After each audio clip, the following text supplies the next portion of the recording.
क्या बात है। और उत्तम जी की आंखों की बरसात के लिए बस मैं इतना कहूंगी कि रोने से भी हासिल क्या है दिले सौदाई, कि रोने से भी क्या हासिल ए दिले सौदाई, आंखों की भी बर्बादी और दामन की भी रुसवाई।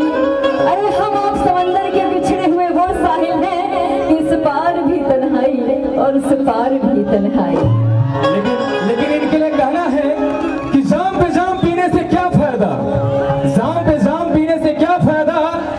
अरे सुबह तक चढ़ती है शाम को फिर उतर जाती है, कि जाम पे जाम पीने से क्या फायदा जो सुबह चढ़ती है शाम को उतर जाती है। अरे पीना है तो इन आंखों से पियो जो पूरी जिंदगी संवर जाती है। क्या बात है कि कहना है कि सोचा था हर मोड़ पर तेरा इंतजार करेंगे।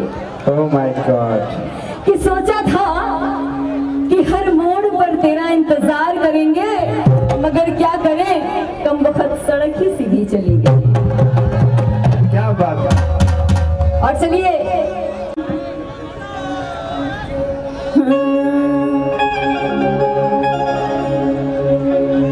कि जहिया भी हंसी का लेना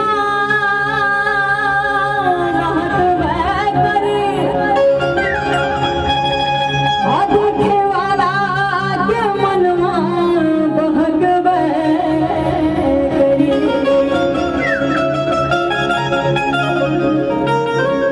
कि चाहे बगिया में कितना और संभर के चला, और काट बाटे कचरा तक वह करी।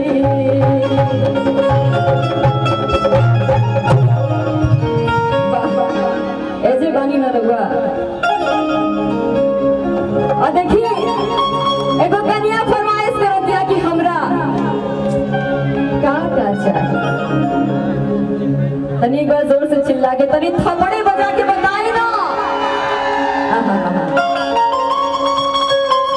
हम यूपीओ के बानी और बिहार के बानी, कोनो दिक्कत नहीं थे। आज हम ठीक छी ना, कोनो दिक्कत नहीं है ना।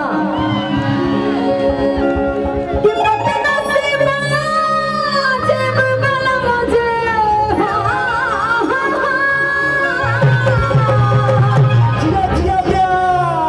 और कैसे फरमाइश कर दिया कि पटना से जेब वाला मुझे और आरा से ठलाली हे मंगा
तनी ताली बजा के